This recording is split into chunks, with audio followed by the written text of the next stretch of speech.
Ladies and gentlemen, distinguished guests, and esteemed scholars, welcome to the KASN 2024 International Virtual Conference. It's an honor to have you all here today.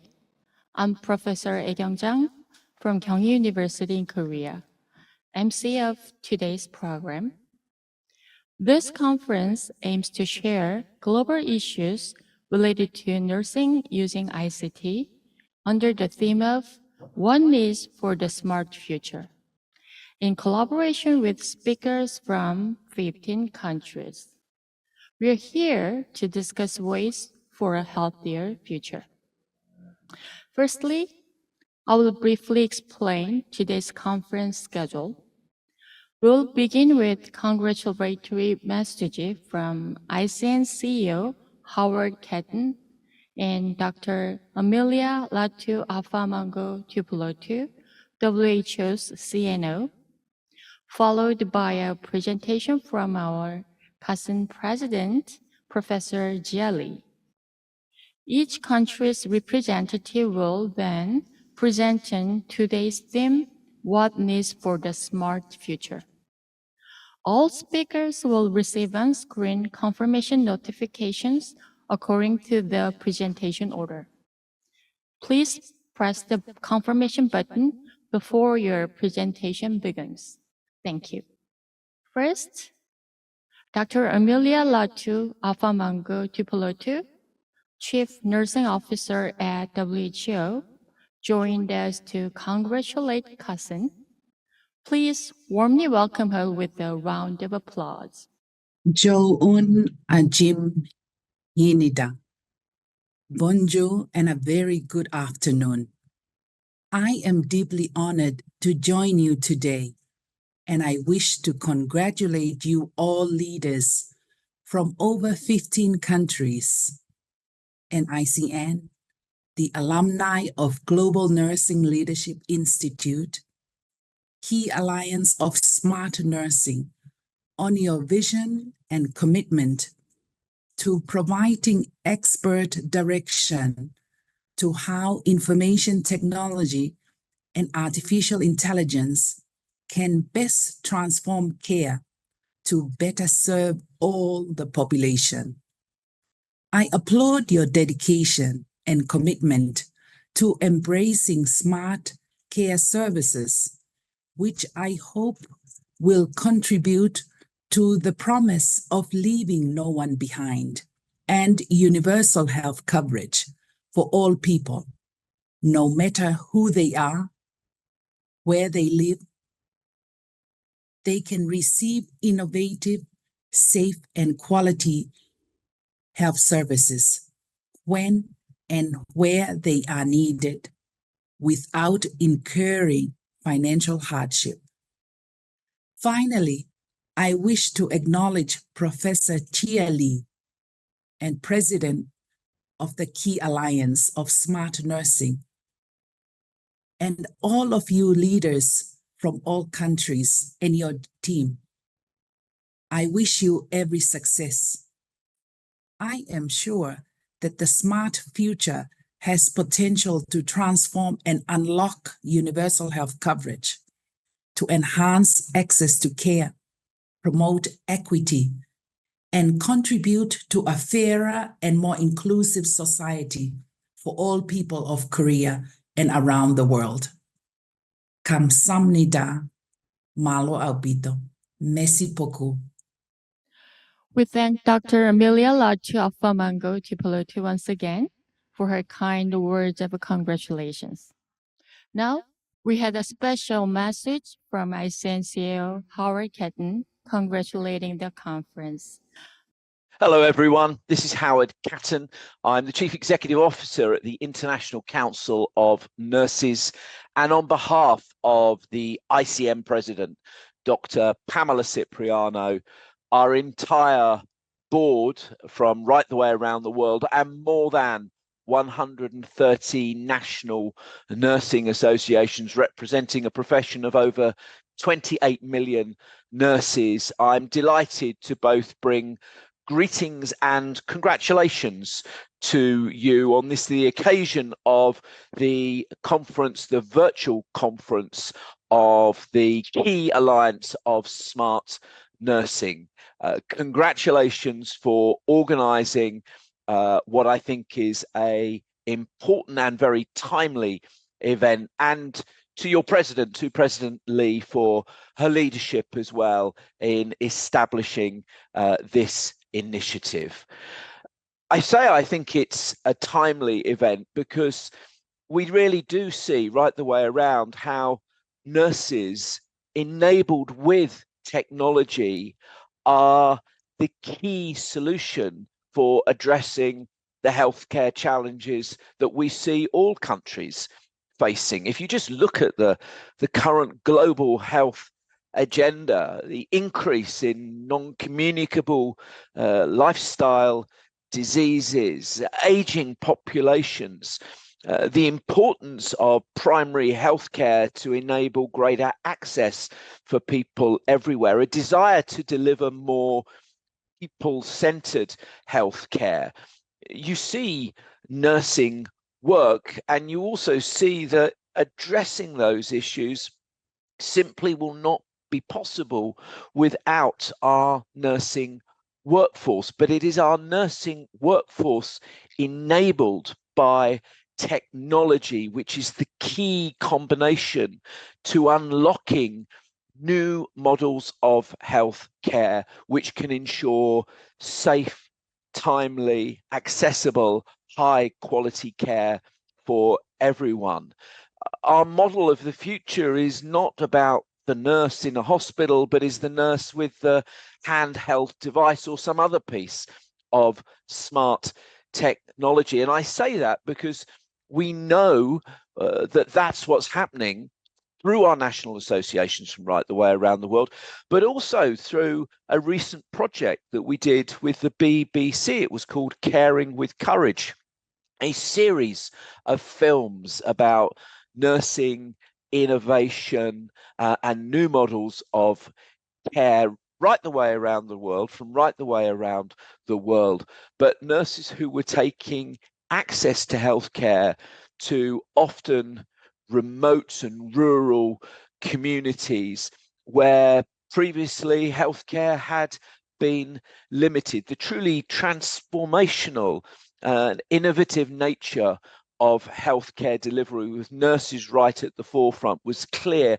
in a number of those films. And I know as well, I know from President Lee, from your alliance, also from the Korean Nurses Association, who are a really important and influential member of the International Council of Nurses, who I've had the pleasure of visiting on a few occasions now, just what a leadership role nurses in South Korea have in terms of showing the way in the future in terms of nurse-led care enabled and supported by technology. I am, though, also delighted to support this event because I know that it has grown out of nurses, colleagues who have been involved, who've gone through the ICN Global Nursing Leadership Institute. This is our preeminent nursing leadership program, helping nurses to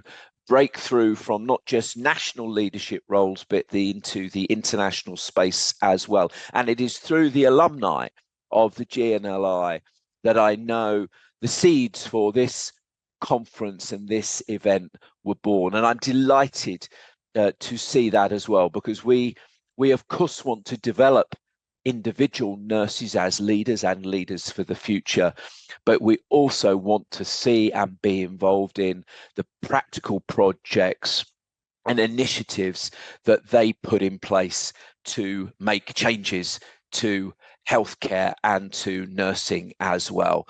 So for both of those reasons, I'm hugely pleased and delighted. But colleagues, we do know as well that whilst we have these solutions as a profession, we often struggle to get the support and the investment that we need to really enable us to implant, to grow, to disseminate these changes. And it is for that reason that this year, on International Nurses Day, which you all know is the 12th of May, the theme that ICN has set is the economic power of care.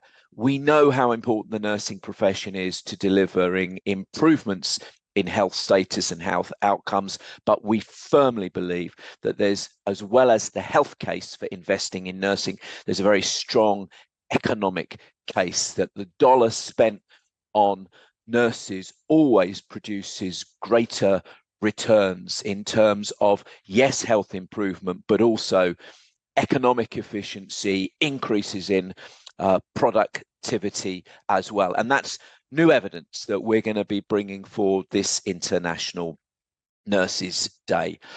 Colleagues, I look forward very much to hearing the outcomes of your event. Please do share them with us, and we'll be very, very happy to share and disseminate those further through our national nursing associations. Have a great event. I look forward to hearing from you.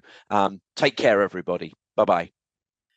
We extend our sincere gratitude to ICN CEO Howard KASN for taking the time to send his congratulations from afar. Now, let's begin the presentation on One is for the Smart Future.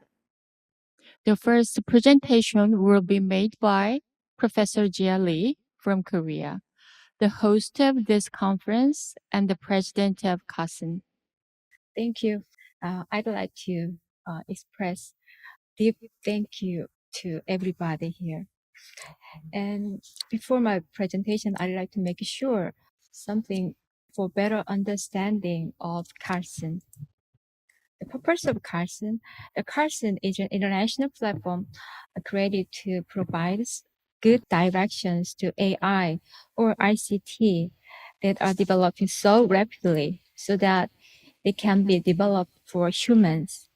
The KASN was created in 2023 by ICN's GNI alumni and leaders from various countries, and will strive to prevent many issues that may arise in the future related to AI or ICT.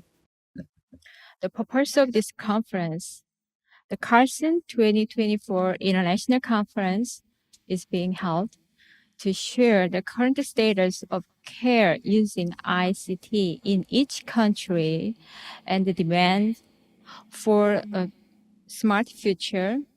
And KASN's current board members will share the situation in their countries. More countries will participate, with 30 countries expected to participate next year. The vision. We will continue to provide direction so that the use of ICT can help people's lives rather than that harm them. We'll lower the price and make it convenient to use so that care using ICT can become universal care, and we'll continue to develop it so that it can be used in all countries regardless of whether they are rich or poor. We want to make good use of smart nursing services to create a better world. And about the South Korea. South Korea is a very small country. Even we have North Korea. I was looking for what will be good to show everybody. We have all this surviving metal movable type book, and we have world's first metal-based movable books. So I think our ancestors like studying and books.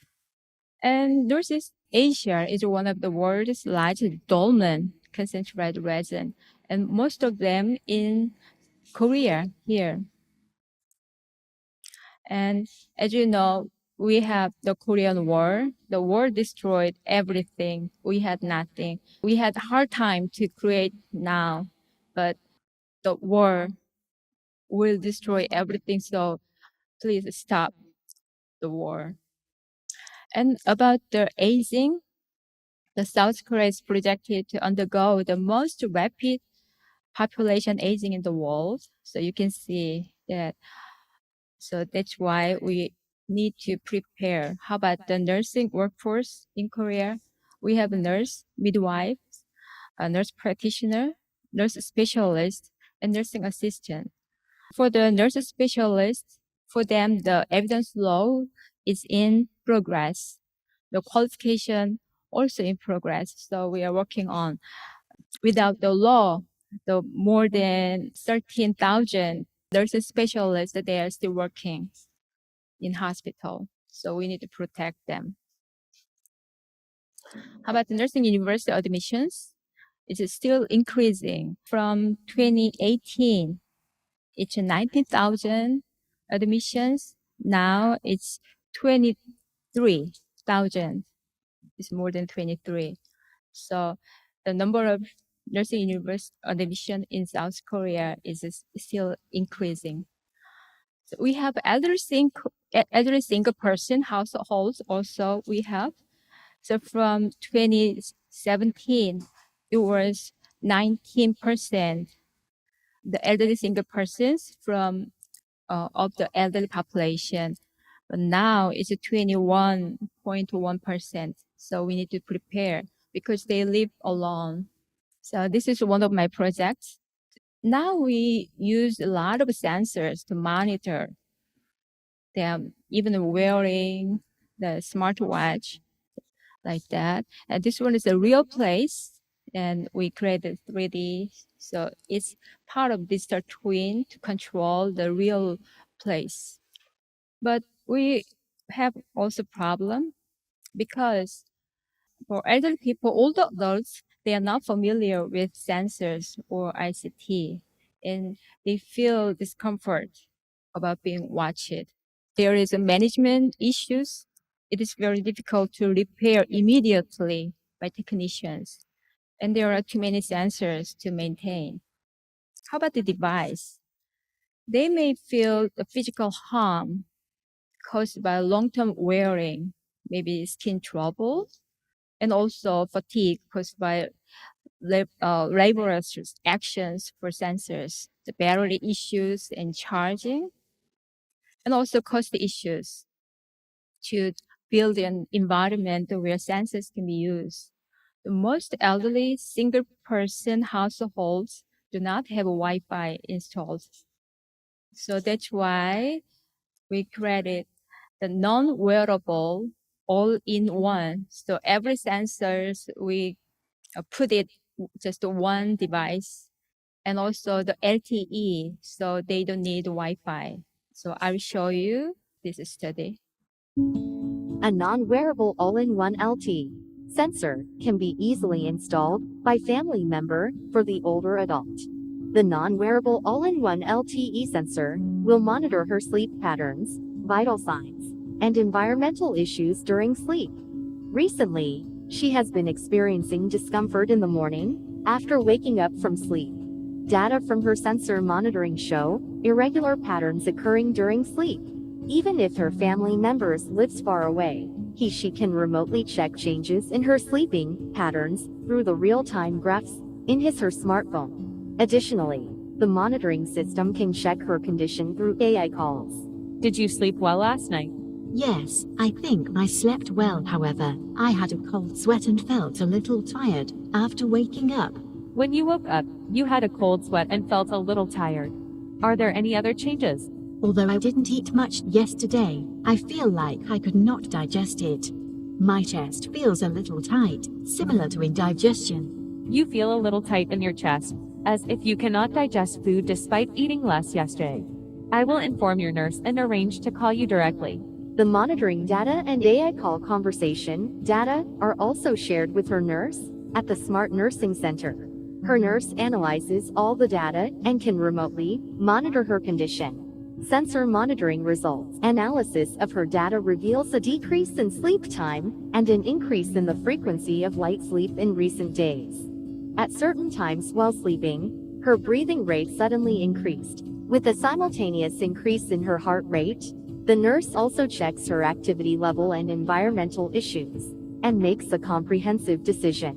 Recent changes may be a precursor to myocardial infarction.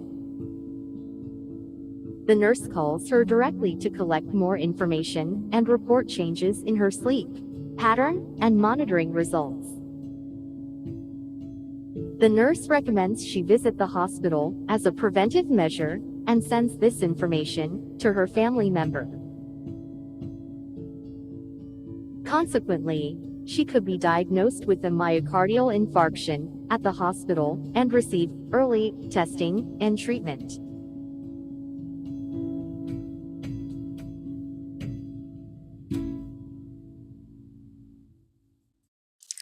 And I'd like to make some remarks. The South Korea now, due to medical doctor strike in Korea since February. So the Korean nurses are having a harder time than during the COVID-19 pandemic now. I'd like to express great respect and encouragement to the nurses who are still taking care of our patients by their side. And that's it. Thank you. And let's make a better world. Thanks. The second presentation is by nurse practitioner candidate Louise Chen and Dr. Sarah Williams from New Zealand. Hi, no mai haramaya te whānau, namahine kia kūrara, Howard, Amelia, and Lee. It's an honour and a privilege to be speaking to you all today. Welcome to Aotearoa, the name of our country in Te Reo Māori, the language of the Indigenous Māori people. Aotearoa means land of the long white cloud. Ko Waio, ko Pangaru Tokamanga, ko Motiti Toka Awa, ko Tamatia Toka Marae, ko Ngāpui Toka Iwi, ko Takatapu Toka Wairua, ko Tapuhi Toka Mahi, ko Rurihi Toka Ingoa. Kia ora koutou. My name's Louise. I'm a nurse practitioner candidate based in Aotearoa, New Zealand. I have been a mental health nurse by background for over 20 years, and this year started training to be a nurse practitioner. So hopefully, fingers crossed, by the end of this year, I will finish my training and be able to progress in supporting all of our families and our patients as a nurse practitioner. I'd like to introduce my colleague and friend, Sarah, to introduce herself.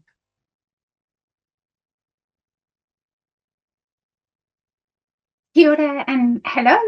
I'm Sarah Williams, as Louise has said, and I'm really delighted to be here today to co-present alongside Louise. I was born and raised in the United Kingdom, which you can probably tell by my accent, and I came to live in New Zealand 30 years ago. I'm married to a Kiwi and have had my two children here. And my background is in paediatric nursing, and I currently work as a senior lecturer for the Auckland University of Technology here in New Zealand. I teach and supervise across the undergraduate and postgraduate nursing program here. And I'm also involved in research at the university and a member of the New Zealand Nursing Council Professional Conduct Committee.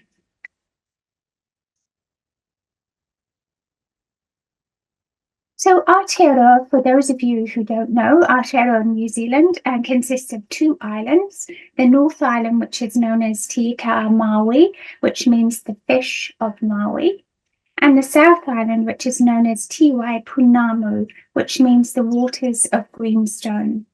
Louise and I, as you can see on the little map there, we both live in Te Ika Maui, the North Island. But I'm up at the top in Auckland, and Louise is down at the bottom near Wellington, near our capital, Wellington. Thanks, Louise. Aotearoa, New Zealand is a bicultural country. We acknowledge the land of our Indigenous Māori people.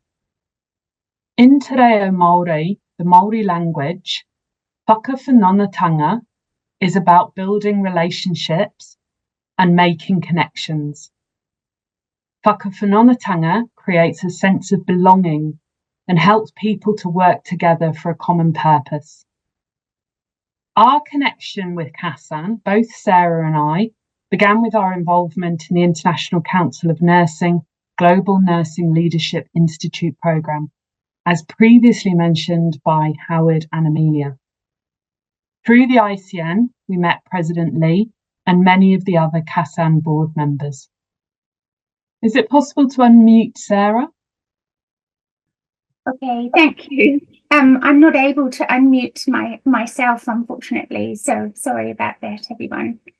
So moving on to the current work streams that are happening that we know of, and we'll circle back to that in a little bit further down our presentation.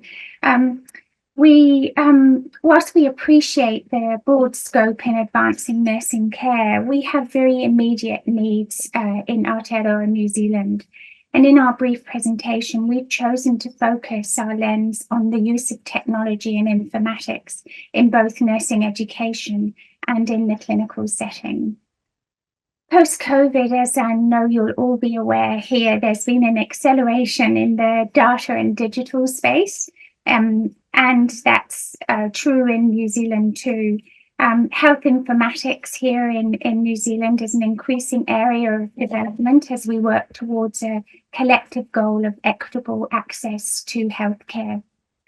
And with respect to nursing informatics specifically, a combination of computer science, information science, and nursing science assists in the management of processing of nursing data here, information and knowledge to support nursing practice. And examples of current work in this field, particularly in relation to undergraduate nursing education, include increasing computer literacy skills for nursing students, learning management systems. We have systems which maybe you might be familiar with too, such as Blackboard, Moodle, Stream, and ePortfolios.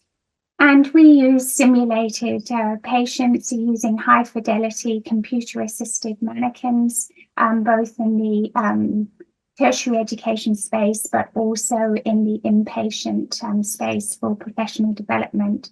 And we've also in some areas been using mixed reality, the Microsoft HoloLens Health headset and HoloPatient application to create scenarios for our nurses. And more recently, there's been a project that's been happening around the use of the AI in helping to create clinical scenarios, which is exciting, and providing students with opportunities to develop their clinical reasoning skills before entering clinical practice is foundational to safe nursing practice. And the use of some of the aforementioned modalities enables students to learn and practice clinical skills prior to their placements in a real-life setting. In New Zealand, one of the problems that we have is there is increased competition for clinical placements. And because of this, time available to spend in the clinical setting is often limited in the undergraduate programme.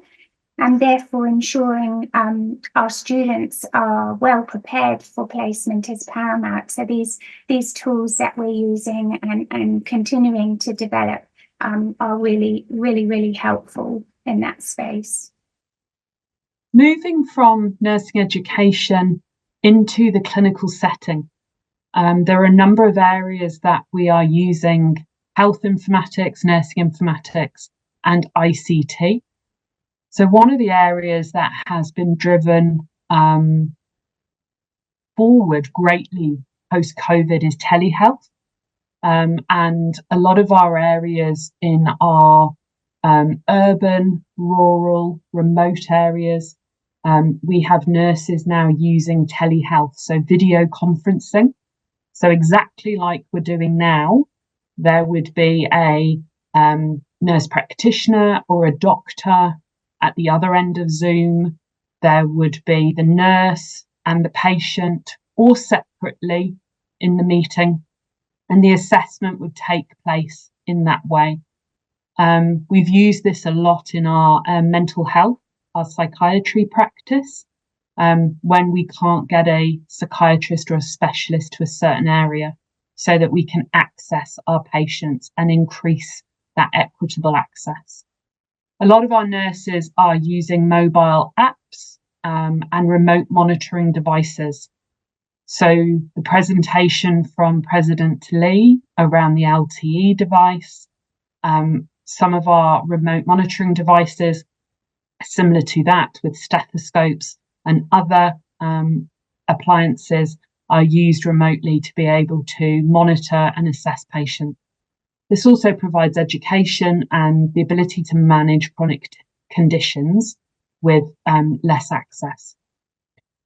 Care planning and coordination and electronic health records. So many healthcare facilities in Aotearoa, New Zealand have implemented electronic health record systems. So this allows us to access patient notes and document our findings, access diagnostic testing, laboratory results on the go, in patients' homes, in different community settings, so that we have up-to-date access for being able to assess and support our patients. Health information exchange. So there is a exponential increase in health informatics within Aotearoa, New Zealand. And we have health information exchange systems which allow for the secure sharing of patient information between different providers. So we can have rapid, instant access to that information and pass that to our colleagues. Nursing documentation, as mentioned, we're using different tools to develop and implement standardized nursing documentation, ensuring consistency and accuracy in documenting patient care. These systems may include the electronic nursing notes, care plans, and nursing assessment. Nursing informatics also helps facilitate patient engagement, increases equitable access to healthcare, universal healthcare, and education through different online portals, mobile apps, and educational resources. Thanks, Louise. So where to from here? It was a really interesting exercise actually preparing for today. And one of the things that we have found in New Zealand is there's a lot of work going on, but it's quite siloed, it's quite separate, it's difficult to get information. Some amazing work has been going on, but it's hard to know. This work isn't always visible to everybody, which is a shame. So for us, we feel that it's really important that we complete an audit of current activity within the scope of nursing informatics in Aotearoa, New Zealand. And as part of today, we did manage to connect with some real leaders in this space. So we're thrilled about that, and they're very keen to sort of come on board and talk to us more. So for us, this audit will include identifying who these current leaders are in nursing informatics and technology in New Zealand. It's not easy to find that information.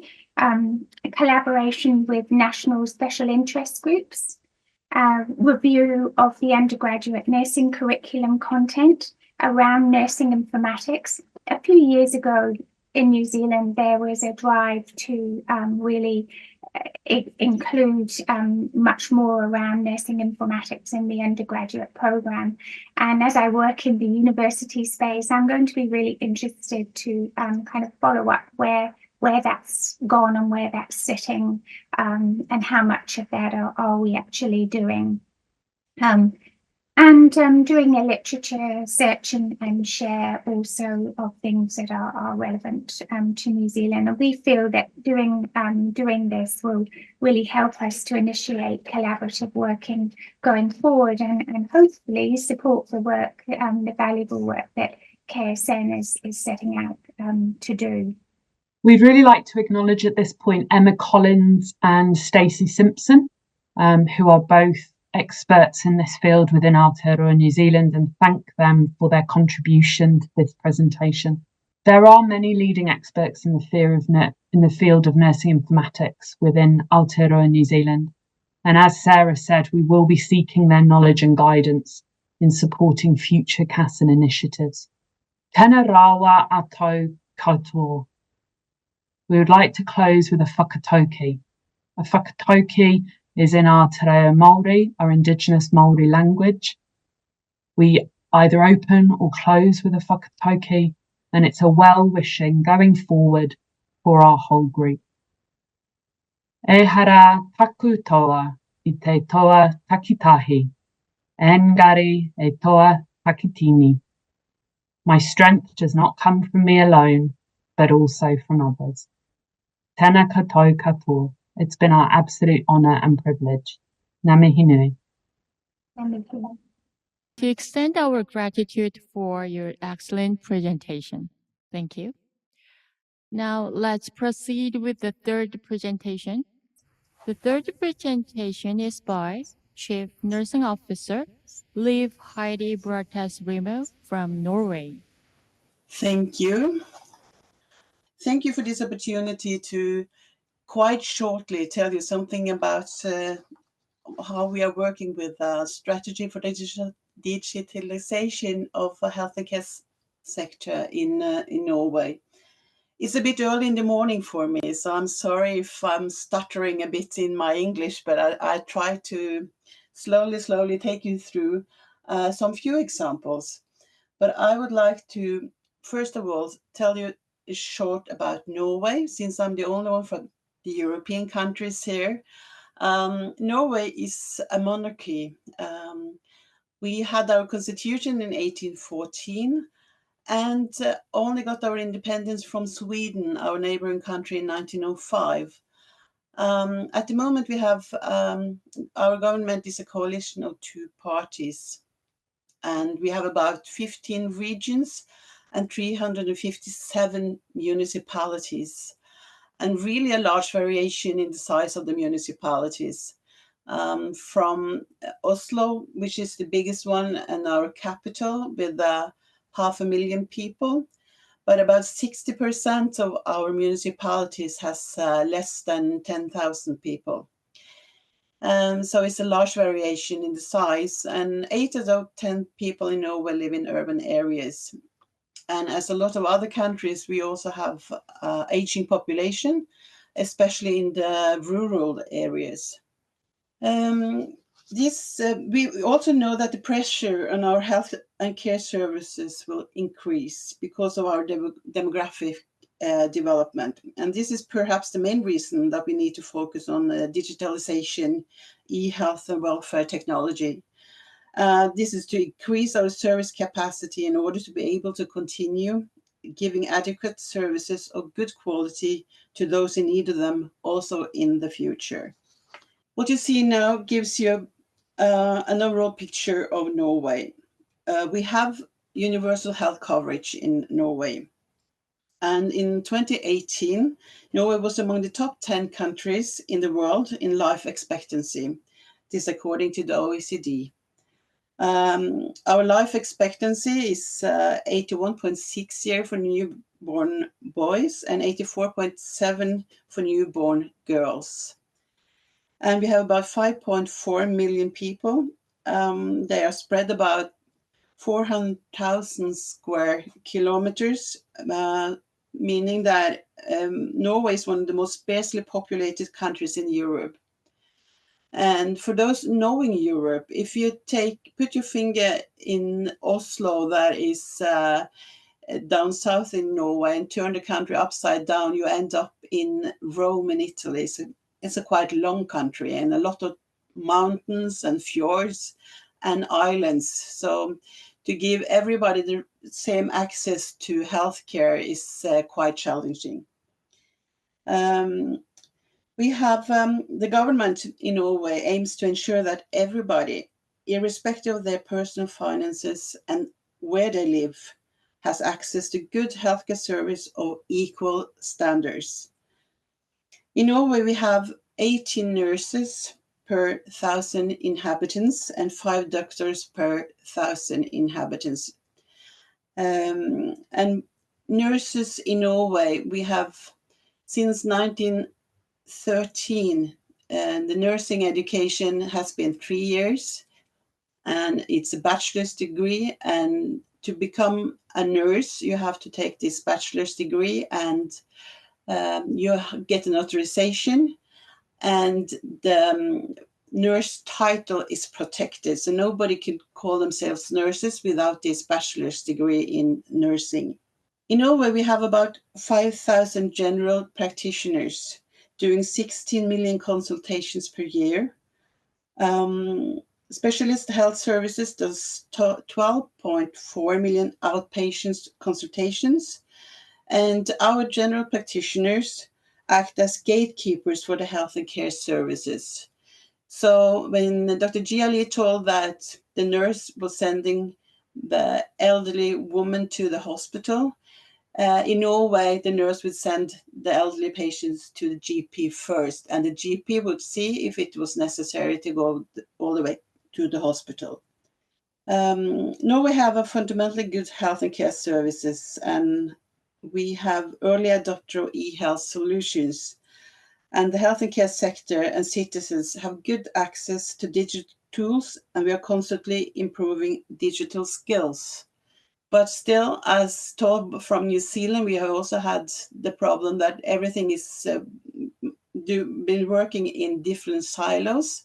So we have decided to have a common strategy for digitalization of the healthcare service in Norway. And the sector strategy that is unifying, and it gives clear direction. And this have been developed through broad involvement of actors in the sector, including patients and user organizations, industry, research, and academia. And this is a strategy that is unifying and normative.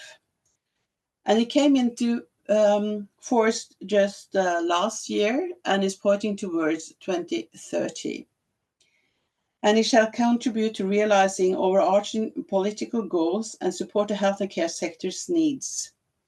It is based on a collected knowledge containing of a current situation analysis and a scenario analysis.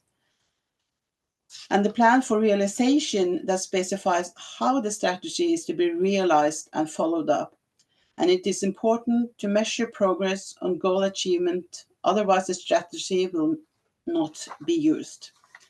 And I put in a link, so if people want to read something more about it, you can read about it later on. But now I will give you one example on how we have been working with remote care. It reminds a lot about the ones that Dr. Gia was telling about, and Dr. Gia and I have been talking about this earlier on, but I will take you through very shortly. Our national project on implementing remote care. And we have had scientists following up this project, so we have some results from the research they've been doing as well. The target population for this project is people with chronic diseases such as COPD, diabetes, heart failure, cancer, and mental illnesses. And they have to have comprehensive medical needs with medium to high risk of worsening of their condition, hospitalization, or increased need for health and care services.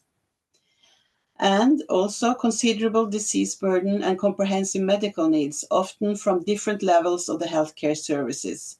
And of course, they have to be likely to benefit from using this remote care. So from evaluation of the first part of this project, we can see that it has increased safety and improved healthcare. The patients feel more safe and secure. They understand their disease and they cope better. And they tell that they have increased quality of life and stabilized their health condition. And we can also see the mortality rate is lower. And for the municipality, reduced use of home care services. And we used the self-care plan, SCP, and it showed to be a quite useful tool. And we also see that the nurses can supervise several patients. And for the nurse, it's easy to detect deterioration. And we can also see that with working with this, it's improved cooperation between the different sectors in the healthcare system. And for our GPs, They see that it's an increase in consultations due to interdisciplinary meetings to establish self-care plans. And self-care plans makes it easier to involve the patient. And we can see that the patients also are more conscious of their own situation, and this helps improve and help the structure in the dialogue with the GP. And for the hospital, we can see improved cooperation and understanding. And the research showed no effect in hospital admissions, while several patients themselves report reduced admission and less consultations with the GP. And of course, and very important, we can see that it's really an increased interest in cooperation between the hospitals and our municipality services. So in Norway, in recent years, we have moved from specialist healthcare into patient's home through the use of new technology. Video and telephone consultations are funded in the same way as consultations in person. We have more efficient use of human resources in the hospitals, and more types of healthcare personnel, not just doctors, can initiate reimbursements to hospitals, and more ambulant and team-based treatment.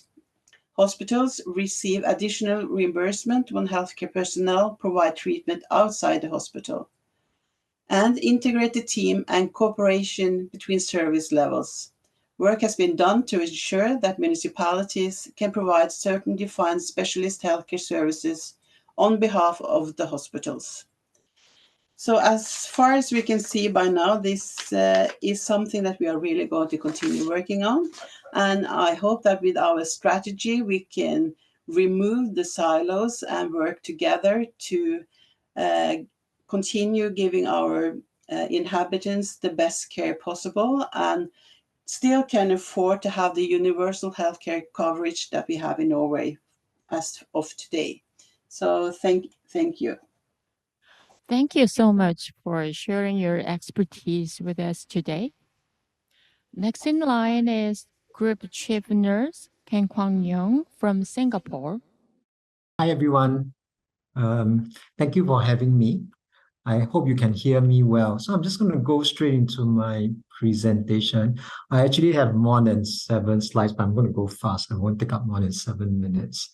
So this is me coming from the National Healthcare Group in Singapore, and we are carrying some reflections on the identifying the needs for a smarter future.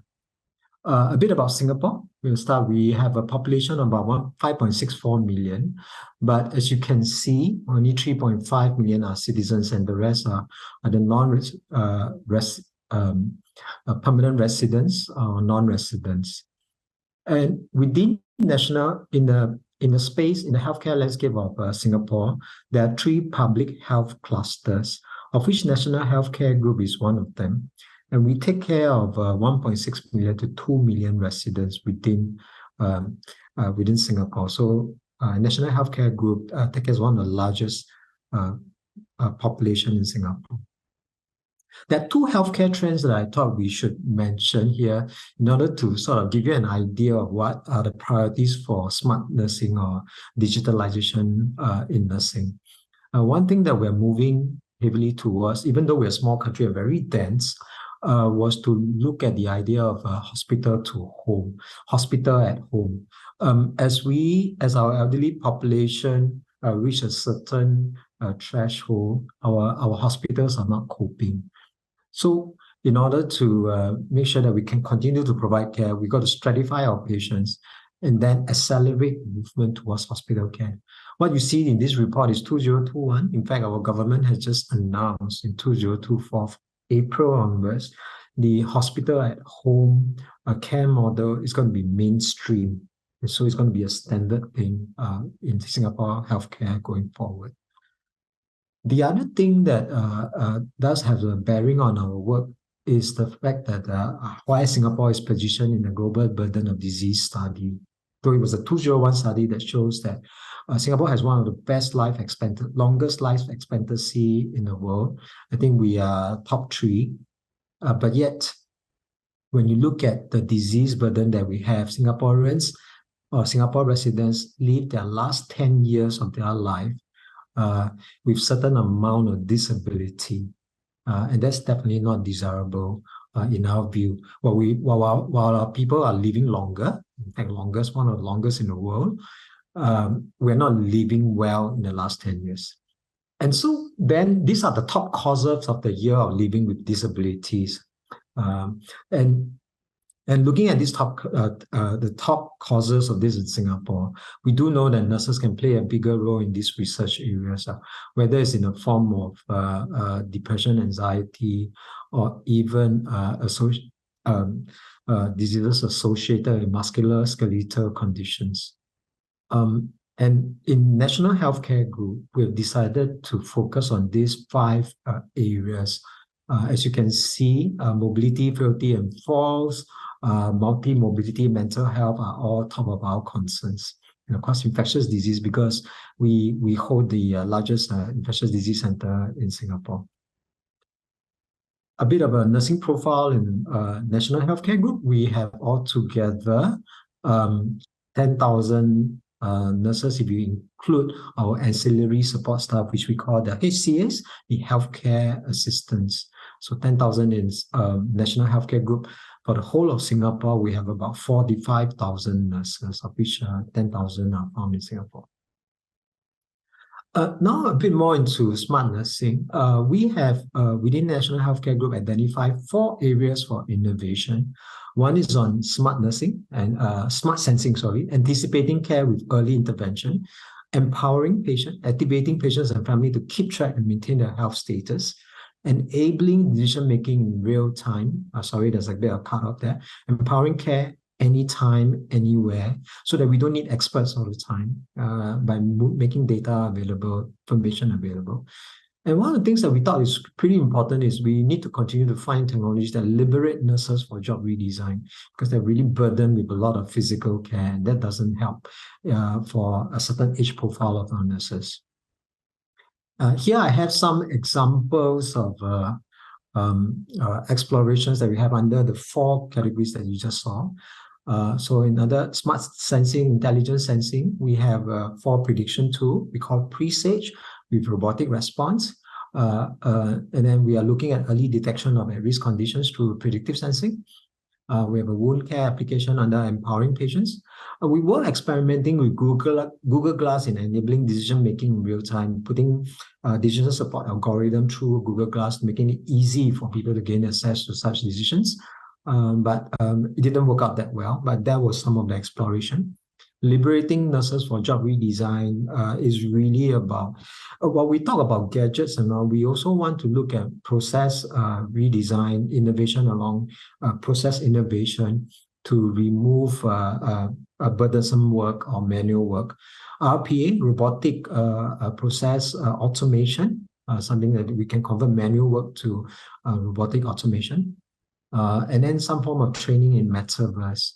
One of our questions that we always ask ourselves is, with so many explorations in mind, how do we divide and conquer? Do we do it across all our institutions within the National Healthcare Group cluster, or we form multi-institution teams to explore them?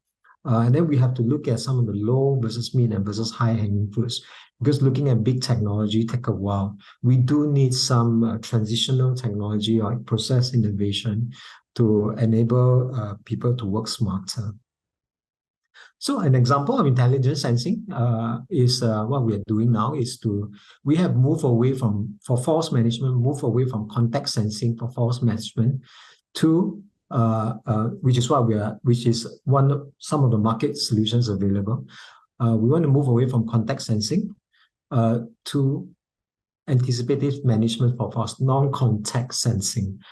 So pretty much like what Prof. Jia showed earlier, something that's non-wearable, contactless sensors that you put in the system. But instead of an LTE technology, we use video analytics with thermal sensing, so that we can have some privacy for the patients being monitored.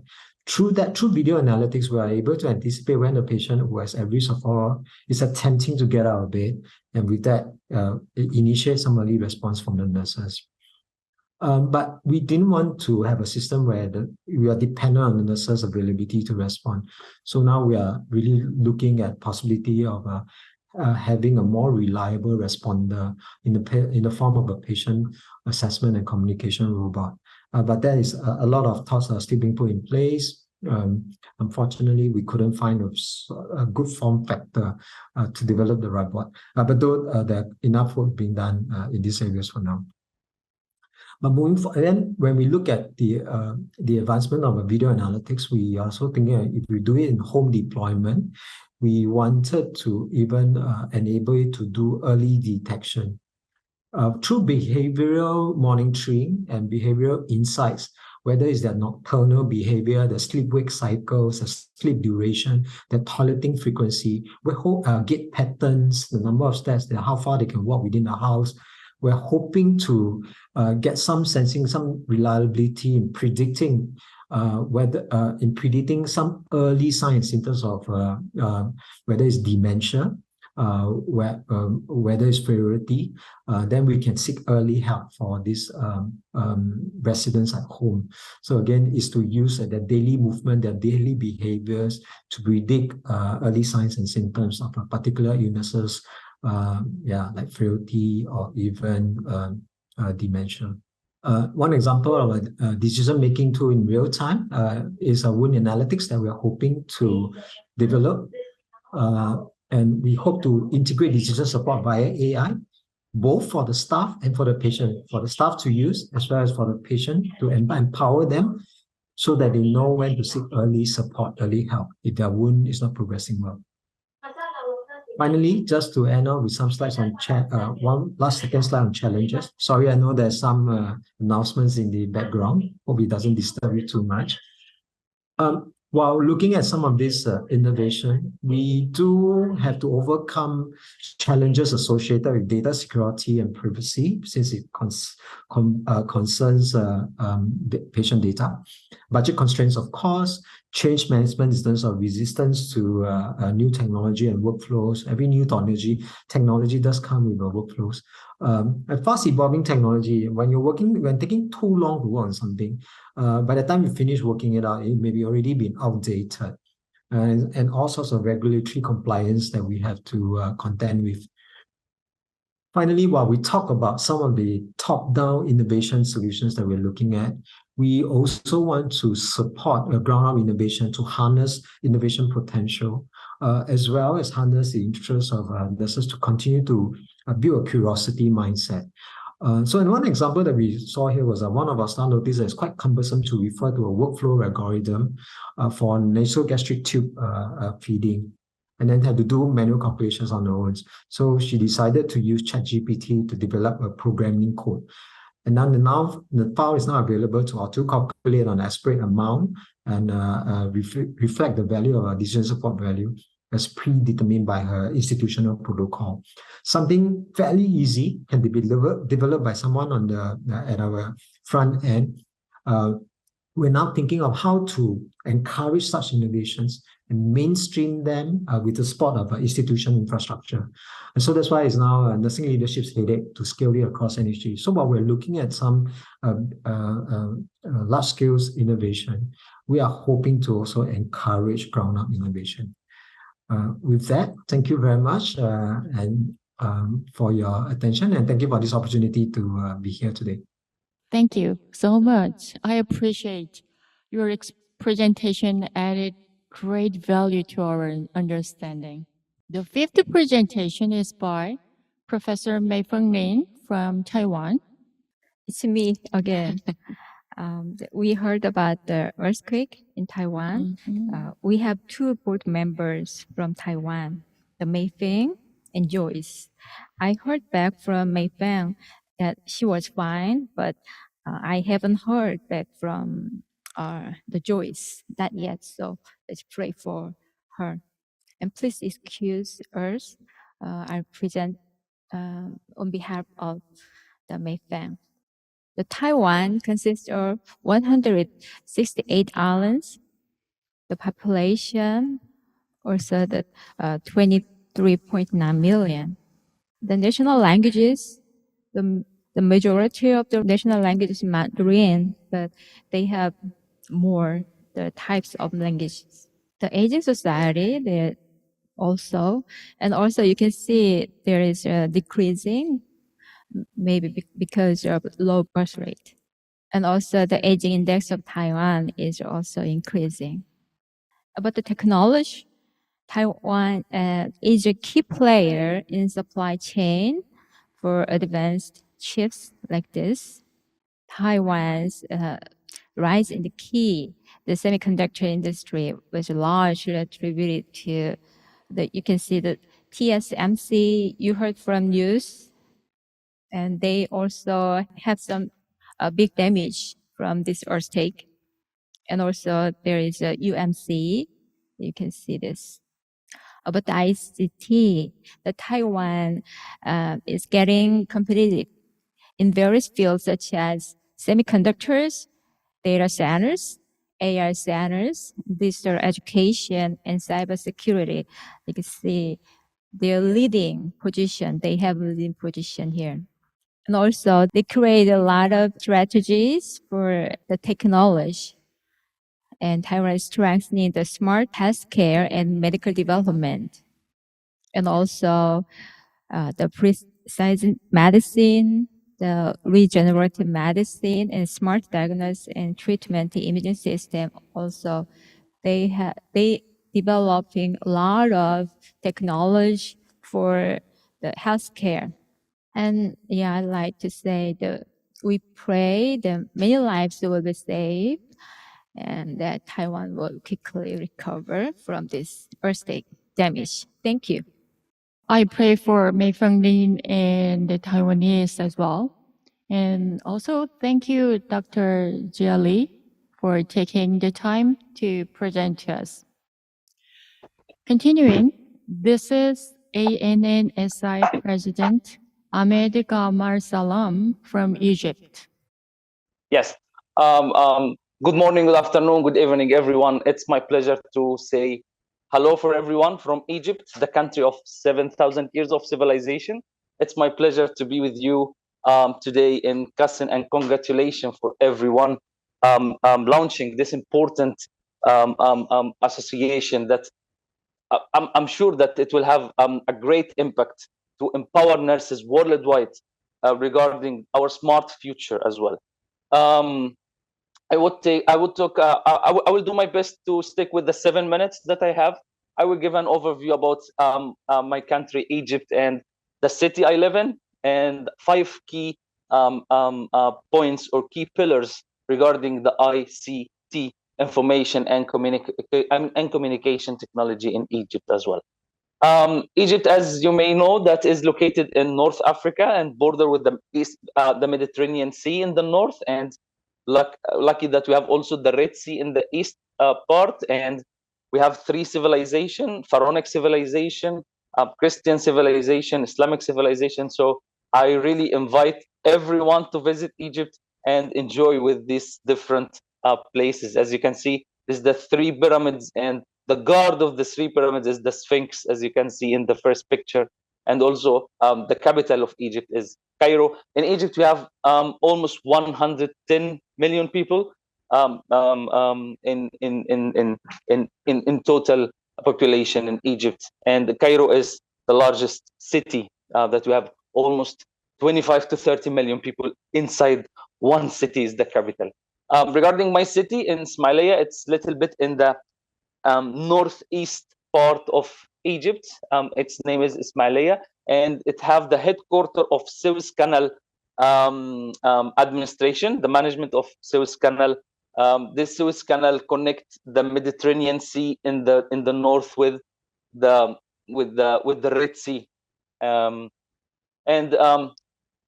we have in my city we have almost 750,000 population. In terms of information and communication technology in Egypt, I have like 5 quick tips that we might in Egypt, if we invest more, it will have a great impact on health. So there are several areas where integration of information and communication technology can greatly enhance healthcare delivery and address various healthcare challenges. the first point I would like to share is the telemedicine and telehealth. If we invest more in Egypt, we will provide more easy accessibility to all population, because in population Egypt distributed across urban centers and rural areas. Unfortunately, until the moment, there is some challenges of accessibility of the healthcare. We are in Egypt, we are in middle income country, middle to low income country. So we have a lot of challenges. So the solutions in application, some innovative solutions and technology will help the healthcare system in Egypt. I have an echo about Dr. Emilia key message in the beginning of the launching conference, and she mentioned that KASN, the key alliance of smart nursing, will have impact on achieving no one behind and achieving universal health coverage. Easy accessibility through telemedicine and telehealth, we can use it. The other point, electronic health records. Also, unfortunately, we don't have a national system of EHR or electronic health records. So if we invest more and empower especially nurses in the healthcare system, which who represent more than 50% of the healthcare system in Egypt. We have almost 300,000 nurses in Egypt. So if they are empowered, I think they can be an added value in adopting comprehensive electronic health record system and streamline patient information management across the healthcare facilities in Egypt. The third point I would like to share today is regarding information and communication technology in Egypt, health monitoring devices and remote patient monitoring as well. So as you know, with the increasing prevalence of chronic diseases such as diabetes, hypertension, cardiovascular disease in Egypt, which according to the World Health Organization health profile in Egypt, it's one of the highest incidents in Egypt. So remote patient monitoring devices can play a crucial role in managing these conditions. Wearable devices, mobile applications, enabled sensors can monitor patients' vital signs, track medication adherence, and provide real-time feedback immediately to the healthcare provider. So it will make a fast connection between the current healthcare, the current patient health status, and the healthcare professionals, which might be help in provide personalized care, leading to improved health outcomes, and definitely it will reduce hospitalization as well. The fourth point I would like to share is health information systems and data analysis or data analytics.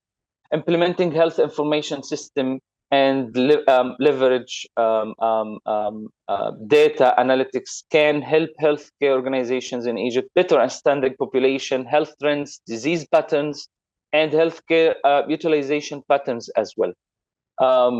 So analyzing the data is very important to formulate some information, and then the decision maker and the policy maker, they can take a clear decision in that point.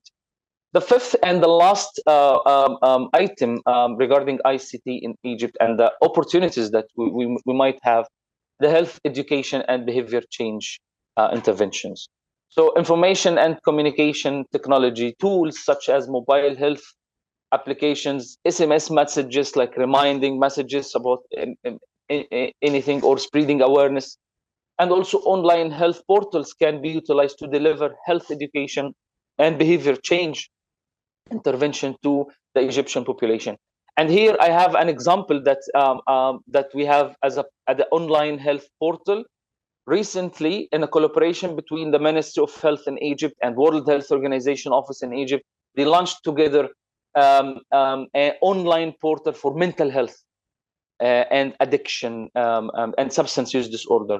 So it's something really amazing, provide a lot of information, reliable information, valid information, and also make easy accessibility if you would like to book an appointment with psychologist or psychiatrist or mental health nurse, like a hotline for mental health.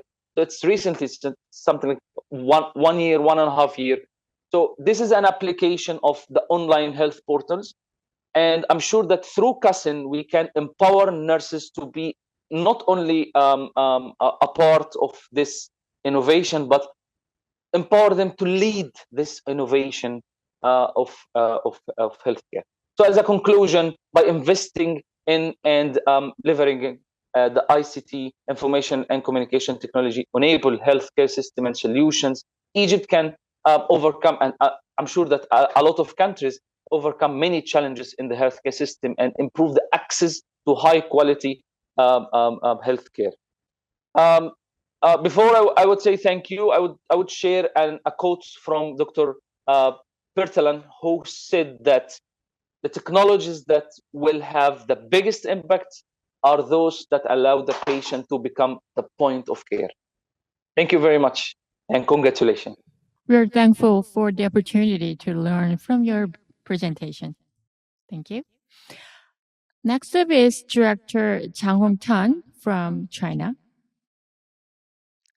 Let's meet Chang Hong Tan. Good afternoon, everyone. All my old friends. It is honor to attend this conference performed by Jali. Thanks, Jali, for inviting me and to give us a chance to share the smart nursing. I'm Tan Jianghong. I come from China, and I'm a director of nursing department in Zhuzhou Central Hospital. And I'm going to introduce our smart nursing from following aspects. The first part is the nursing management information system. Leaders at different levels have a different management authority in the system. It can be operated on the smartphone, table, and the computer. It consists of different parts of function, like intelligence work, quality management, career planning, and performance management, and decision-making analysis. In addition, we have 360 personnel management. Each of us has a detailed file. We also have a convenient shift scheduling management system that works very well. And according to the statistics, the efficiency of nursing system for scheduling has increased by 6 times, saving the hospital an average of 3,500 hours per year. This shift scheduling system has a lot of advantages, such as tracking whether the individual scheduling, department scheduling, night shifts are reasonable according to the statistics. Make the scheduling constraints. The number of working hours cannot be exceed 40 hours. It has the smart meeting room function, and the manager or meeting room in the hospital through TeamTalk smart meeting room functions and realize online meeting room approval and booking. This one we called it Smart Suite. We use it for data collection and quality control. It has fast and convenience. In the system, we have the name find adverse events. It is used for the nursing advanced nurse events management. And here is the fishbone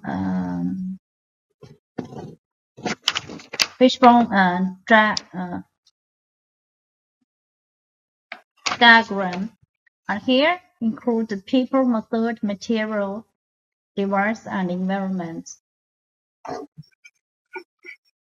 And each of the employee can track their own merit pay.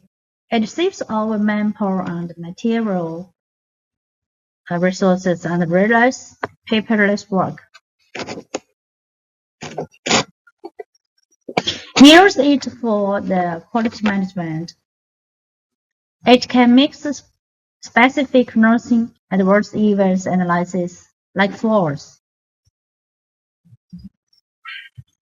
According to the statistics, it shows the contribution ratio of events types and the trend of the member of advanced events in time dimension, and it automatically generates the plateau to help us to focus on the improvement of key issues.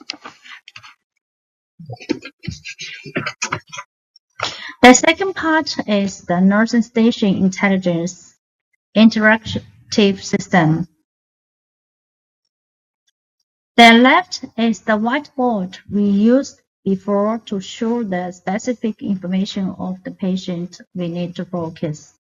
And the right is the electronic system we use now. The third part is the nursing department intelligence interaction system. We can see the number of patients in the hospital daily and the number of patients in each department from the nursing department cockpit. In this data supervision platform, we can see the staff dynamics of the hospital, quality and safety related information, ward dynamics, patient dynamics, and adverse events, patient service, health education, pushes and clicks, and special patient management information as well.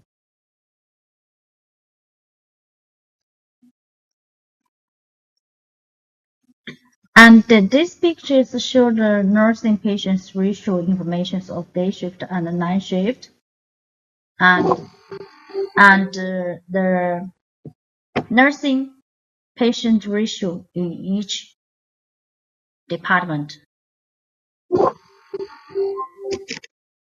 By the way, I would like to introduce a product made by our nurses.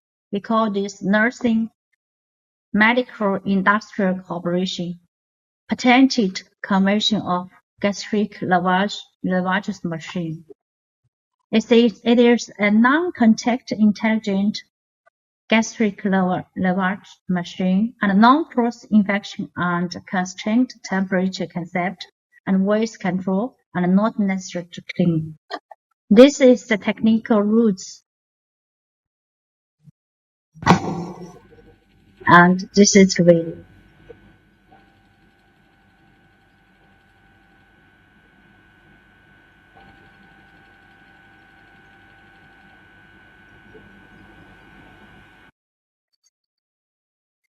In the future, what we will do in about the smart nursing is the first one is the robots for the elderly care, and the second one is the big data analysis and the mobile nurses station next to the bed.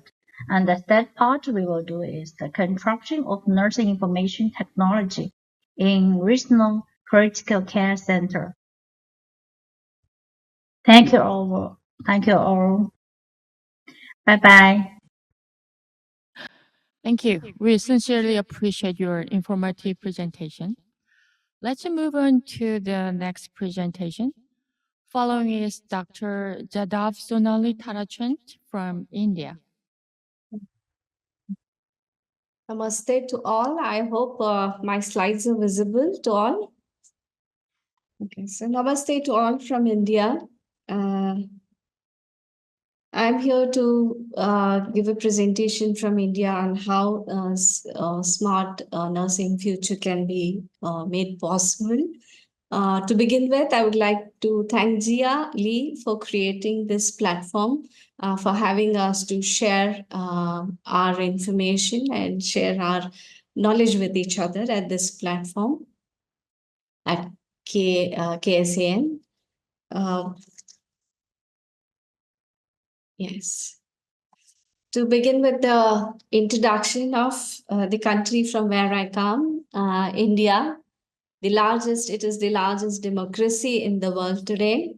Also with the world's largest population of 1.43 billion people as per 2021 statistics. We also have the largest number of English speaking people in the world, probably in our country. We are also the third largest economy in the world. And since this is relating to technology, I thought it's important to share that the country has the world's second most smartphone users. That's 659 million people as per 2022 statistics.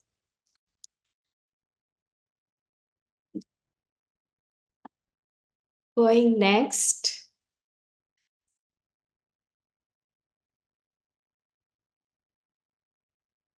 The common health problems in India, what we have today include the non-communicable diseases. As I know that non-communicable diseases is a global epidemic. The NCDs that are of importance as per the government of India include diabetes mellitus, hypertension, including the cardiovascular diseases. We have chronic respiratory illnesses and three major cancers that we focus on. That is the breast cancer, cervix cancer, and oral cancer. Apart from this, the other important health problems for consideration are tuberculosis, malnutrition and anemia, which is rampant across all age groups, and low birth weight among the newborns, which is leading to a lot of neonatal deaths. I've just taken few very important issues that are on the government radar currently. We have many more important health issues that we would like to address in the country. With regards to the healthcare system in India, there is a mix of public and private healthcare system.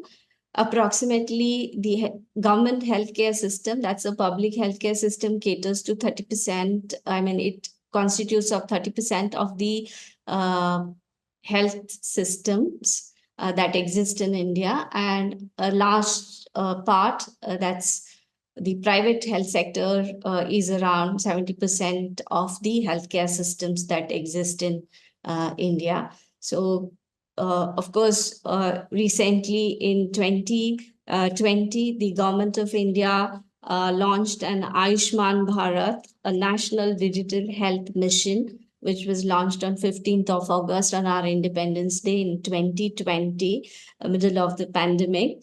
As per this national health mission, every citizen can have a unique health identifier number and a health account that would be created.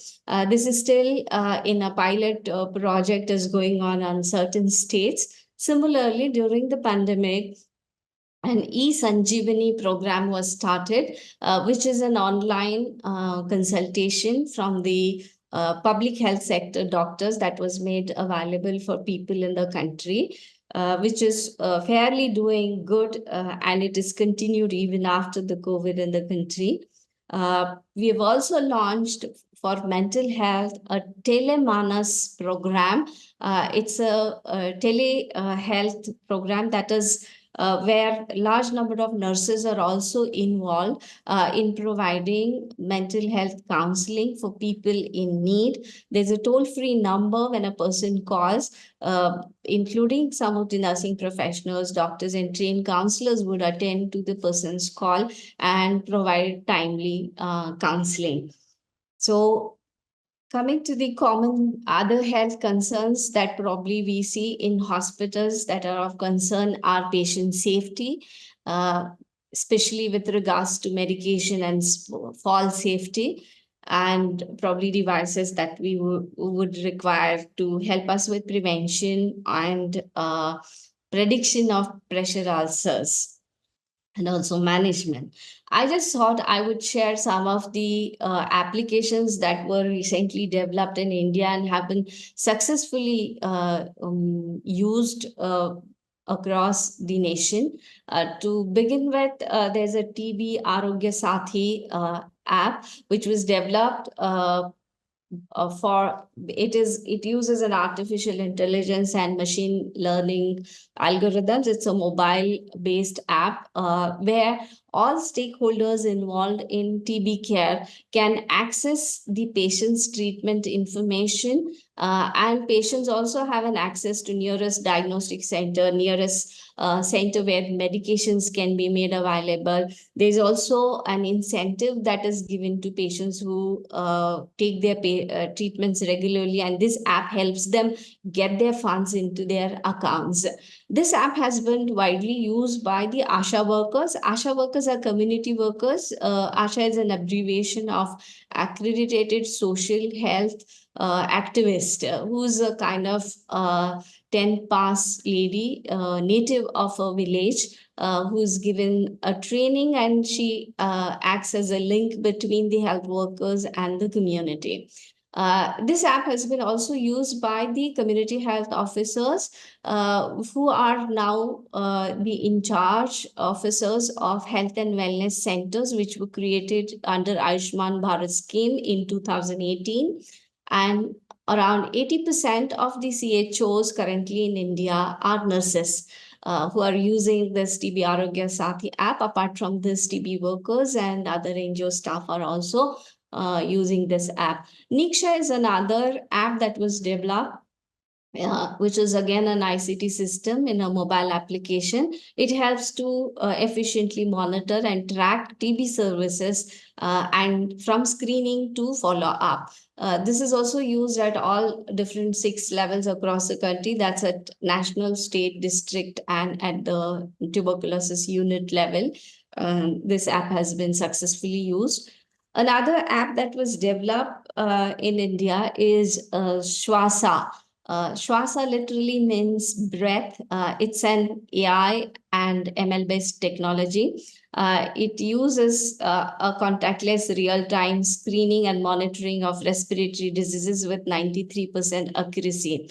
Once you download this app, a person is required to cough into the app in his mobile phone device where he's downloaded the app, and based on the acoustic signal, the app detects whether the person has any what do we say, an obstructive airway disease, and it generates a report immediately and directs a person to seek medical consultation if necessary. So all these apps have been widely used by grassroots level nurses who work in public health care, largely for screening of patients, because I think, as Howard Catton rightly said in his inaugural address, that we need to look at basically AI ML technology in public health, where we can reach people and we can use these technologies to screen and get people at the earliest to have medical help rendered to them. Another app what is developed in India is called Poshan Tracker, because, as I said, the malnutrition is a big issue at our place. This app uses an artificial intelligence and machine learning algorithms, wherein if we take a picture of a child, it would automatically give whether the child information, or it will generate a report that whether the child is stunted, having severe acute malnutrition, moderate acute malnutrition, and so on. This app has been downloaded by more than 100 million people in the community across the country, and it has been successfully used. Another app that was developed is again an AI-based app, which is called abbreviated as MAP, a malnutrition assessment and action plan app. This is so this is an AI-based app based on WHO metrics. It again analyzes based on photography the tool, and it is connected to the Poshan Tracker, where it would give suggestions as to what next actions needs to be taken for a child who's malnourished. Again, this app has been used by the ASHA workers and CHOs in the community, who are largely nurses. Niada is another app that was developed, which is AI and ML based non-invasive real-time smartphone based app which helps to detect anemia, where a person can use this. Once he downloads an app, he can take a picture of his inner eyelid canthus, and the app would then, based on the machine learning and AI algorithms, compute whether he what level of anemia he has, and also provide directions as to how to titrate his dosage of iron and folic acid or whatever treatment he's been taking for anemia. Niramai is another app which is a low cost, accurate, and automated portable cancer screening tool. As I said, the breast cancer is the number one cancer among women in India. And this tool uses a thermal analysis technique where a picture is taken of a breast in a particular position where the lady is seated. It's a non-invasive technology. The machine learning algorithms would identify the thermal changes in the local tissues, and based on which they would suggest whether there is a possibility of this person to have a breast cancer. And basically, this app is used for screening. And then if it shows positive result, the people undergo the diagnostic further test. Over 125,000 women have been so far screened in 30 Indian cities across 200 plus hospitals. This app has been widely used now in India, and availability of this app is also extended to UAE, Kenya, Sweden, Turkey, and Philippines. It has around 90% of accuracy rate in detecting early cancers, which can easily be used by nurses to screen people to identify diseases early. SurveyScan is another app which again uses the machine learning algorithms and LED lights for non-invasive identification of cervical cancer, the cervical intraepithelial neoplasia. This is again a very low-cost device. The first prototype was tested on 109 patients in one of the hospitals in southern India, and this is still in pilot projects because the next big cancer we have in India is cervical cancer. Spinefall and AGZ are two apps that were developed to remote monitoring of fall detection and fall prevention, which have been widely used in old age homes and home environments or home-based. The home health nursing agencies have been using these apps. Coming to what probably more is really required in India in terms of technology that would help the largest number of population.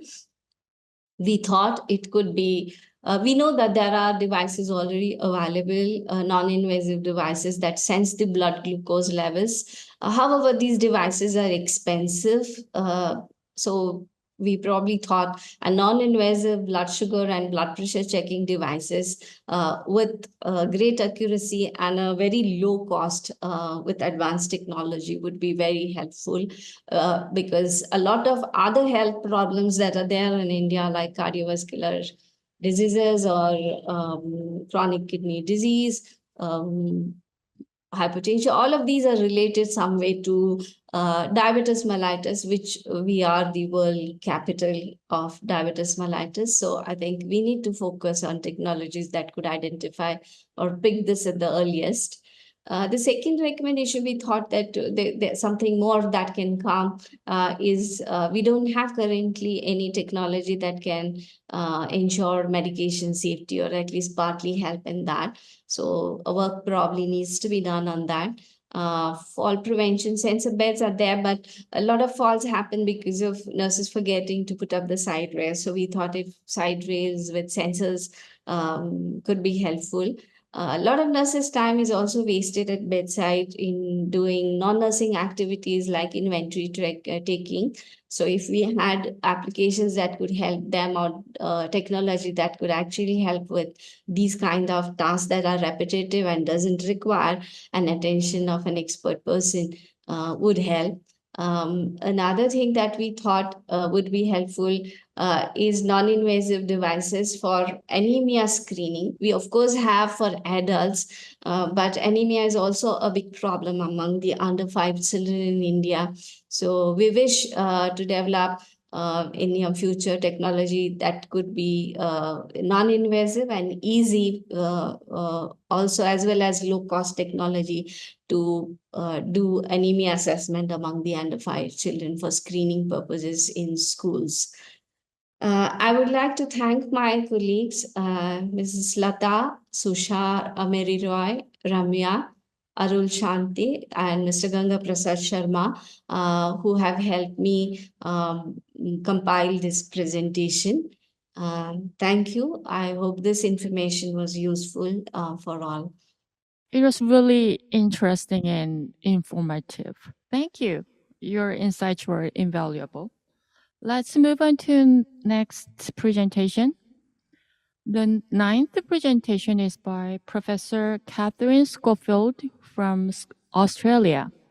Thank you. And I'm obviously off mute. Thank you very much. And I will be very quick. I've taken a bit of a different approach to this because in my role, I look primarily after the nursing staff, all of the health staff.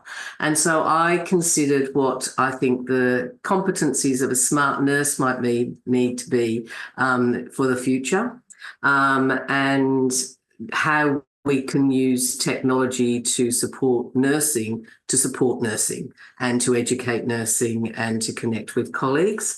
But I will just quickly give you a bit of information, I suppose, about Australia or Tasmania.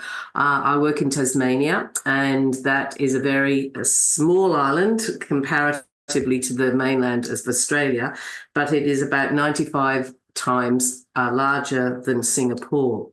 We have a population in Tasmania of 500,000 people.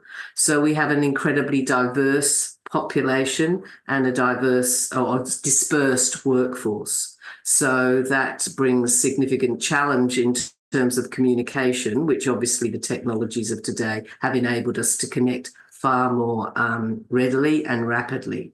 Australia as a whole has a population of about 26 million, and again has a dispersed population, but focusing more in capital cities. But in Tasmania, it is very dispersed.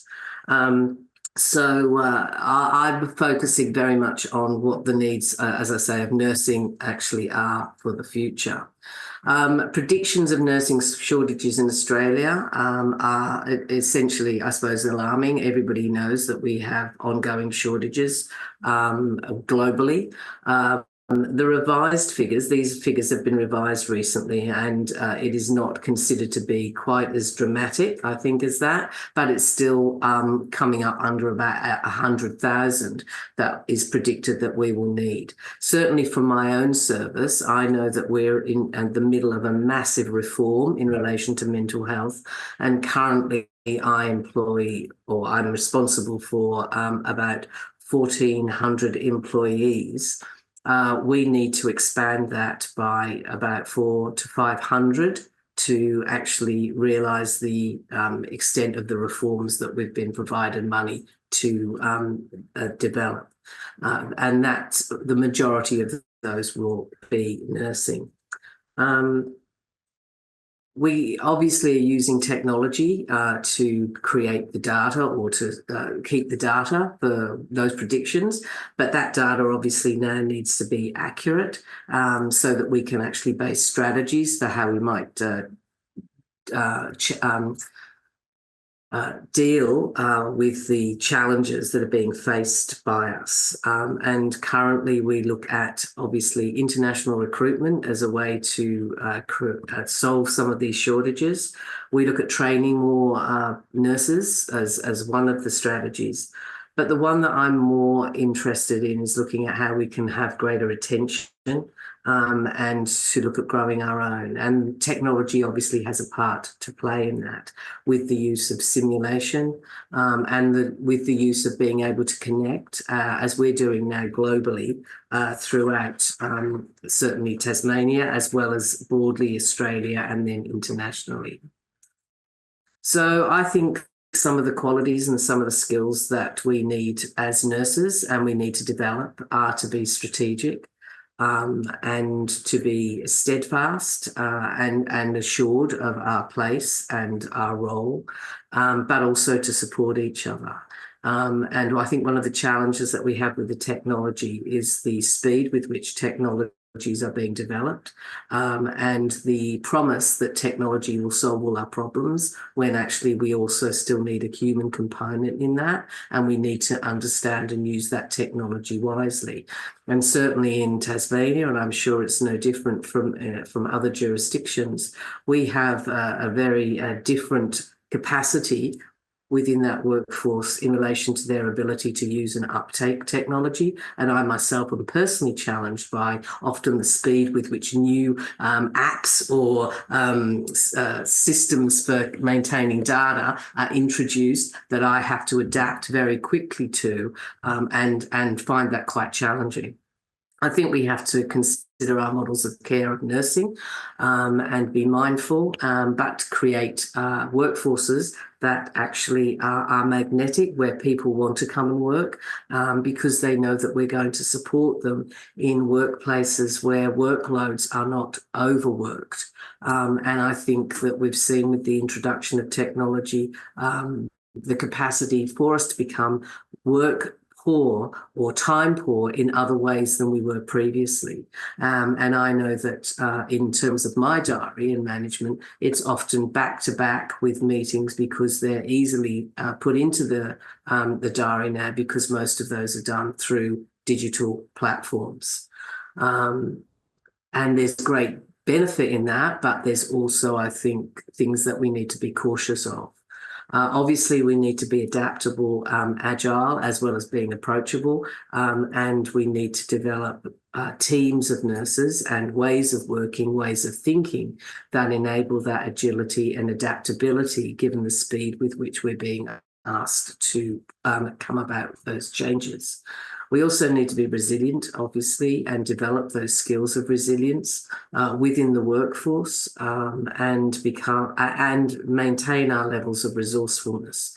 And I include Rainbow there because we in Tasmania are committed to a diverse and inclusive workforce and respect for individuals and their own identification and also beliefs. And within that, we need to be transformative. And of course, the use of technology enables that. And we need to maintain our tenaciousness, but to do this together and work together. I think that we need to consider and focus on our circle of control rather than our circles of concern. So that we're expanding our circles of influence in relation to the work that we do and how that we go about doing that. I can personally feel a rise of anxiety and almost panic when I think about the demands of healthcare into the future and the difference in what I see as the workforce coming through from when I trained some over 40 years ago. And so I have to focus on my circle of control, which is the workforce, supporting the workforce, looking at how I can use technology to engage and join that workforce up so that they feel supported and connected. And I saw great opportunity through COVID, where we had to come together as a state, that we existed very much in silos within my service. We have 6 clinical streams. They didn't connect very often. But during COVID, we brought them together. We forced them to come together through the technology. And through that, we could see that there was connection and a level of intelligence about how to use that technology developing. But we need to continue to robustly work with that. We obviously, as I say, this is my plan, this is my recipe for sustainable workloads and a satisfied workforce.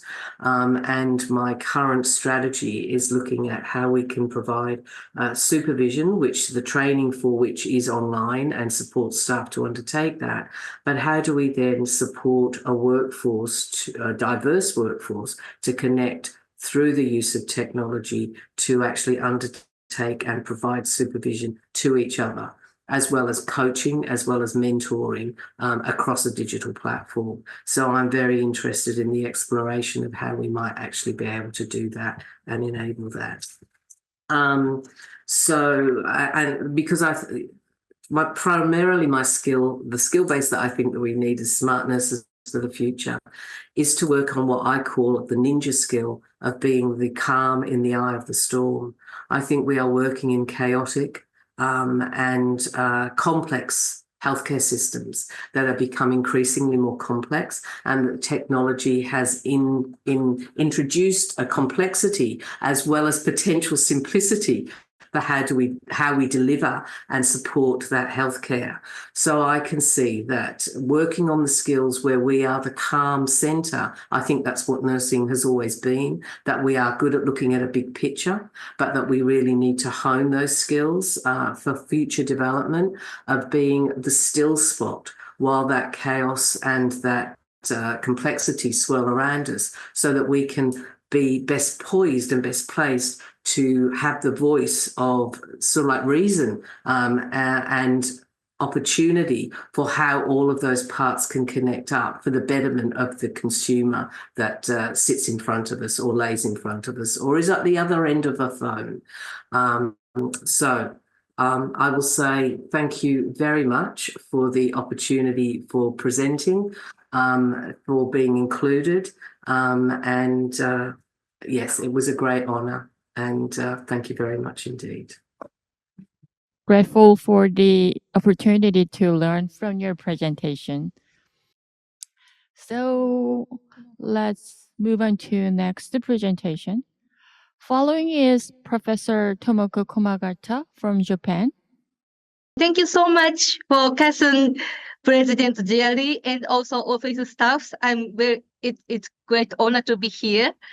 So today I just simply introduce the Japan situation of hyper-aging society and also a case study to bridging nursing practice to robotics.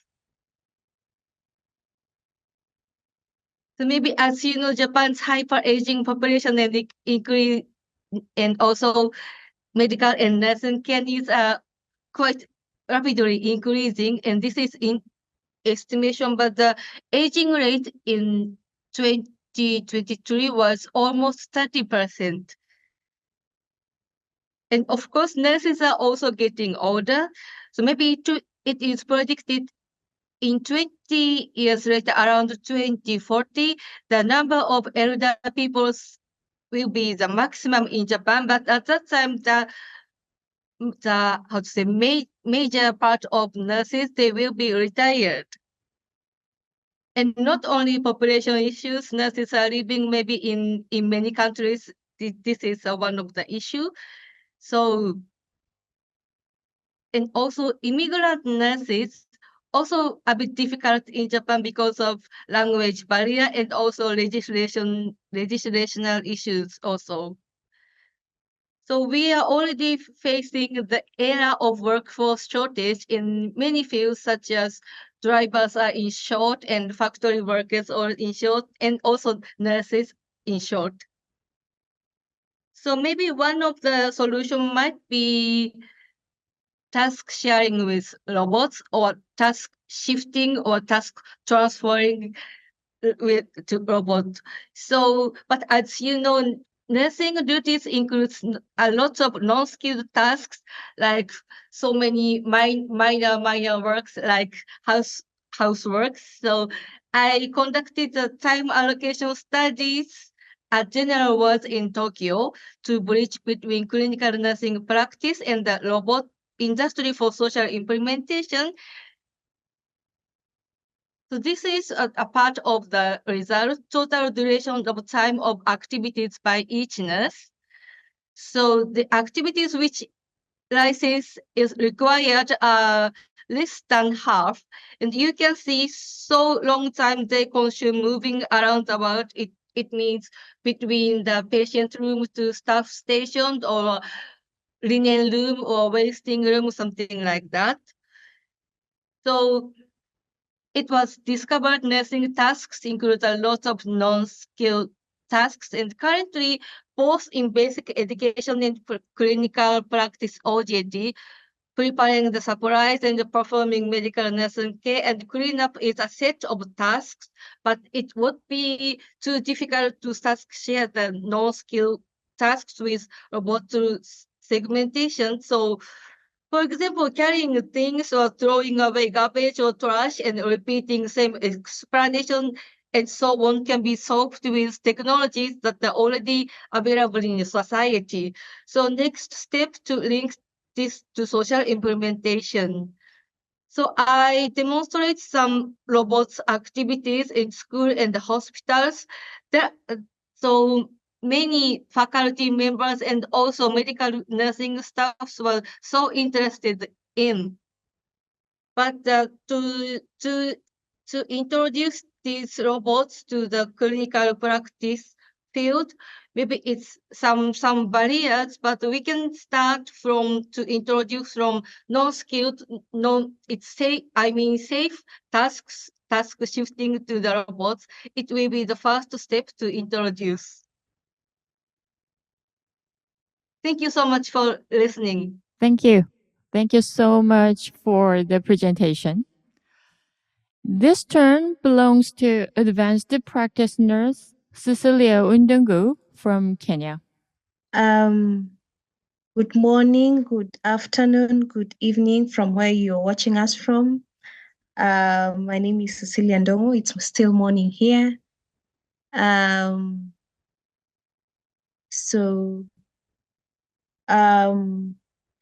I am a nurse practitioner in Kenya, a registered nurse. I'm also a board member for KASN. So I'll be doing my presentation. Kenya is one of the countries in East Africa, and our capital city is Nairobi. Kenya is classified as a lower middle income country. And so being in KASN, our vision will be a smart future where technology enhances nursing care and patient outcomes across Kenya.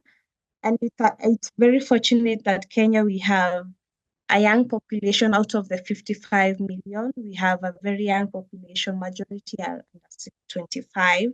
So in terms of workforce, we have a very youthful and energetic workforce. That also comes with the current crisis of ethical migration. And it's different from what my colleague in Japan has said, that most of the nurses or the workforce is older, but here, especially in Africa, most of the workforce are younger. So that's what we're looking forward to, having ethical migration, because our systems also are may not be favorable for retention. So our digital needs in Kenya, well, we've not so grown in terms of technology, but Kenya, I must say, is one of the countries in Africa that is highly and progressively working towards digitization in terms of EHR in our facilities. We also have telehealth services. During COVID, we had a call center with a toll-free number, which is able to respond to psychological challenges for the healthcare workers in COVID. We also have mHealth services which are coming up in terms of providing care and services. We also require decision to support the systems. One of the challenge will be also policy and infrastructure support in terms of putting systems in place. We also need to training and continuous education platforms. And that is one thing I must uphold from our nursing council. It has been able to transform from to online exams. So the students are able to sit for the exams using the proctored exam portal. We also having wearable health technologies, which are also helping to monitor patient care. In terms of what we are looking forward to, the current state is to adopt IT in Kenya. In terms of AI, little has been done in terms of AI, but we are really coming up. We also look forward to expanding IT to include comprehensive e-health ecosystems, having seamless data integration and enhanced telemedicine capacities when it comes to giving services to the population. Currently, like Korea, our doctors are on strike. So we must commend the nurses are being very overwhelmed, having to care for the populations. And this brings in the nurse practitioners, especially in the rural setup. They're able now to come up to provide the services that the doctors should be giving. And that is one thing that we look forward to having support in terms of workforce, training and retention, because we know despite the digital era, there are some aspects of nursing care that cannot be replaced by robots. So how to empower our nurses for the smart future? We need to emphasize on the need of ongoing training in IT, information technology, Internet of Things, use of AI, digital twins for nurses, in terms also for encouraging them to do research in the clinical sector. We also look forward to collaborations. This is by encouraging interprofessional collaborations between the doctors, the community health workers, community health volunteers, which was launched by our president recently. We also need to encourage our nurses to lead and participate in innovative projects. And that is, by empowering them in informatics to be able to take lead, because there's so much we can do. There's so much potential that we have within the nursing system. So I'd like to reiterate the importance of technology in shaping the future of nursing in Kenya and at large in Africa. We need to focus more on the current situation, ethical recruitment of nurses. We know nurses, Africa is the most affected continent in terms of out-migration. But then it comes with the concept of, is it ethical? Because if we can have nurses going to other countries to work, and then they're able to bring back to the country in terms of digital information, digital progression, growth, they can be able to bring back that growth to be able to enhance smart nursing. We also look forward to retention. We have a very smart workforce in terms of training. Our nurses are well trained. We have a young population, very energetic, as you saw during the COVID.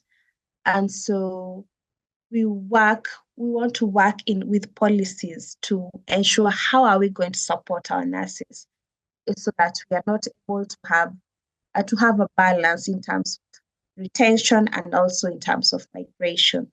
As I conclude, I also want to encourage people to join KASN, contribute ideas, expertise, and bring so that we can be able to have a shared vision. Thank you so much, Asante in Kenya. Thank you, Cecilia, for your contribution through your presentation. All right, we'll conclude all the presentations now. Due to the short time constraints, we regret not being able to cover all the contents thoroughly. However, we extend our sincere thanks once again to President Jia Lee and the 15 speakers from various countries. Now, let's move on to the discussion session. I'd like to pass the role of MC to Dr. Jia Lee. Actually, due to the time difference, I think it will be very difficult for participants from Europe, America, and Africa. And thank you so much again. We'll organize all of today's presentation and make the conference book, and we'll share the book with you guys. And also we'll make a form of communique or article, and we'll distribute to the media. Let's meet in person for the next conference. Actually, the most of you wanted to visit Seoul at this time. So next time I will invite all of you. Thank you so much. Okay, due to time constraints, we'll conclude this conference here. This conference video will be available in our KASN official YouTube channel. If you missed any sessions or would like to review them, you can find them there. With this, we conclude the KASN 2024 International Virtual Conference. Thank you all for your attention. I'm looking forward to seeing you in person. Bye.